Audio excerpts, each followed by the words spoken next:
everybody, and welcome to DFerDirt. We're a channel that we deal exclusively with, until this point, Jeep Grand Cherokees. But we're going to start working on this 1987 Grand Wagoneer.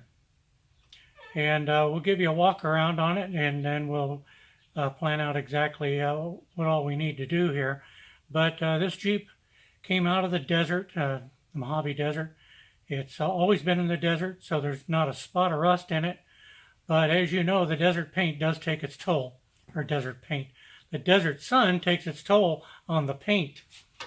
So it has, I forget how many miles. I think it's 170,000 miles. It needs a lot of work, but like I said, it does run. So we're going to get started on this project first by giving you a walk around, and we'll do a whole series of videos on what we do with this old Jeep. We do have another one. It's a 90 or an 88. This is an 87. We do have an 88 that we may be able to use some parts off of. This one we're going to put back to stock, and when we're done with this one, then we'll go into the other one, and it'll be more of a modified Jeep with a lift and some bigger tires and whatnot. And we'll be doing some work on the suspension on that. So as you know, these are the first luxury Jeep that Jeep came out with, and for the time they really were luxurious. This one runs. I took it down the road, and it's like driving like driving a Chrysler luxury car of the time. You just put a finger on that steering wheel, you can just turn so nice and easy. Nice smooth ride, which is really almost unbelievable for a four-wheel drive vehicle with straight axles, Dana 44 front and rear, and leaf suspension.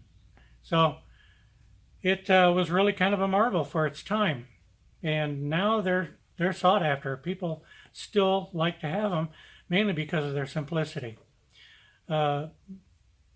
Pretty much the only thing that can go wrong with these, and does on a regular basis, is the plastic belt drives for the windows, so the windows go up and down. Those seem to break quite a bit, and there's a lot of smog equipment on these old Jeeps. This, in that 85, 86, 87, up through almost 90 before fuel injection. So you had all kinds of little things on there for smog devices and hoses and whatnot. All kinds of things to go wrong. So anyway, let's go ahead and I'll get you started with a walk around, and we will see on the ground what it looks like, and then we'll put it up in the air. So here we are, Grand Cherokee. The Grand Wagoneer. We've got Cherokee on the brain here. I don't have a lot of room to get around. We got a couple of different other projects for some other folks going on in the garage, and plus trying to get it cleaned out with this COVID-19 stay in place. It seems that we have plenty to do to get things cleaned up now without having to worry about getting too many interruptions. Anyway, here we go. You can see the paint is tired. This side, all the trim has been removed. Normally you would see pins along here that held the wood grain framework, but that's gone. And the fellow we bought this from didn't really know where that had gone to. It was gone when he acquired it. So we have the interior. Now inside this Jeep you see a couple of interesting seats. I'm not sure what these are out of yet. They have the controls up there off the armrest. Now these definitely don't belong in the Jeep. I do have a complete set of seats for the Jeep, but they're all in that burgundy. So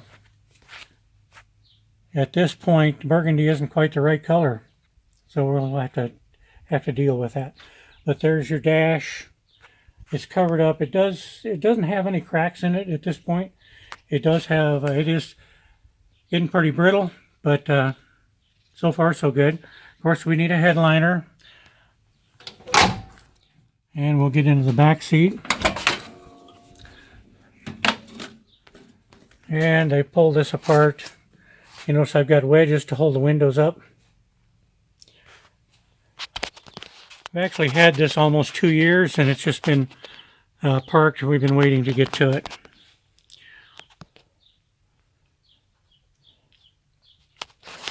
A couple of the windows will go up and down with the switch.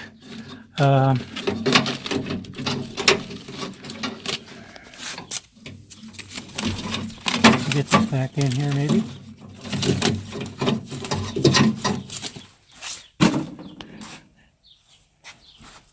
And one of the big pluses here is that this tailgate window will come down so that we can actually put the window up and down. I don't know if that rear switch works, but the switch under the dash works. So we'll be able to do that. No real dents in it. There's a couple of minor dings. The bumpers are straight. There's a small dent here in the quarter panel, right in there. And there's a dent in the rocker. But that's pretty much it. We've got a couple of luggage racks, so we have a luggage rack.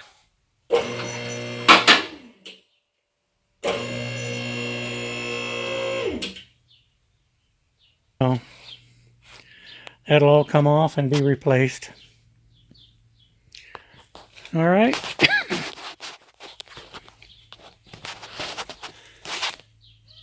So let's get it up in the air.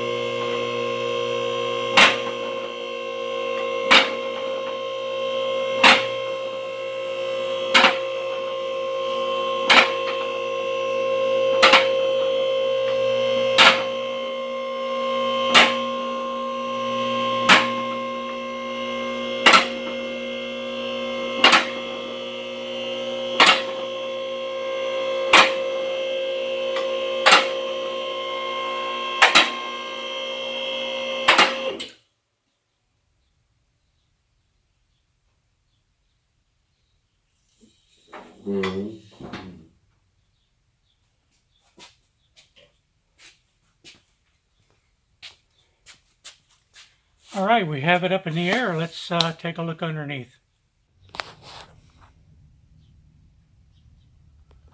Okay, so my phone quit recording on me. I don't know why.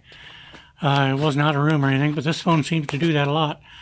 So I'm going to have to upgrade my video equipment here one of these days. So somebody's put some coilover overloads on the rear. Maybe that's to help support some weight. Looks like we got a leaky, maybe an axle seal over on this side. I don't know for sure. Perhaps it might even be a wheel cylinder. I don't think it's a wheel cylinder though, because really have some good tight brakes. Anyway, what else? Let's see. Nope, she's not a limited slip. Dana 44. Got some rubbing going on there.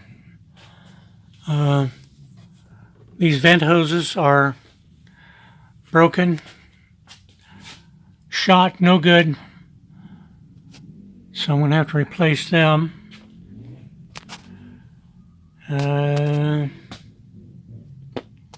You know, I think that's about all we can say about this